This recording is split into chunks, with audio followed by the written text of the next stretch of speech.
Toutes les cellules ont besoin de protéines, que ce soit pour faciliter les réactions chimiques ou pour laisser passer des molécules d'un côté à l'autre de la membrane. La cellule ne peut se passer des protéines. Les cellules humaines synthétisent des dizaines de milliers de protéines différentes. Toutes les protéines sont des assemblages d'acides aminés. Il existe une vingtaine d'acides aminés différents, et un peu comme les lettres de l'alphabet qu'on peut assembler pour former une infinité de mots, la cellule place dans un ordre donné les acides aminés. Selon l'ordre des acides aminés, la protéine résultante aura une fonction particulière.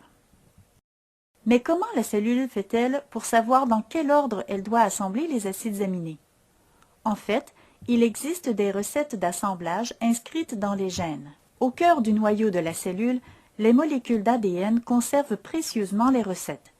Ces molécules ne peuvent sortir du noyau. Lorsque la cellule aura besoin de produire une protéine en particulier, elle devra d'abord faire une copie de la recette et par la suite apporter cette copie à un organite chargé de lire la recette et de la traduire en protéines. C'est le ribosome. Voyons les étapes plus en détail. La première étape se passe dans le noyau de la cellule eucaryote. Il s'agit de la transcription. L'ARN polymérase, une enzyme, se charge de déspiraliser l'ADN et de copier le gène en assemblant des nucléotides d'ARN complémentaires aux nucléotides d'ADN. On s'assure ainsi de respecter l'ordre des bases azotées du gène. Cette copie se nomme ARN prémessager ou nucléaire hétérogène. Avant qu'elle puisse sortir du noyau, il faut encore la transformer. Lors de cette maturation, on ajoute des nucléotides à chaque extrémité.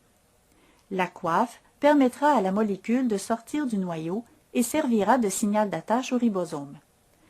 La queue facilitera son passage à travers l'enveloppe nucléaire et empêchera sa dégradation. Enfin, il faut retirer certaines portions non codantes appelées introns. C'est l'épissage. L'ARN messager est maintenant prêt. Il sort du noyau en passant par les pores de l'enveloppe nucléaire. Arrivé dans le cytoplasme, l'ARN messager est pris en charge par le ribosome. La traduction peut commencer. La petite unité du ribosome vient d'abord se fixer à l'ARN messager, suivie immédiatement par la grosse unité. Le ribosome est maintenant fonctionnel et commence à déchiffrer le message contenu dans l'ARN messager. Chaque séquence de 3 nucléotides forme un codon qui appelle un ARN de transfert présentant un anticodon complémentaire. L'ARN de transfert s'installe sur le site de liaison P du ribosome. Chaque ARN de transfert ne peut transporter qu'un seul type d'acide aminé.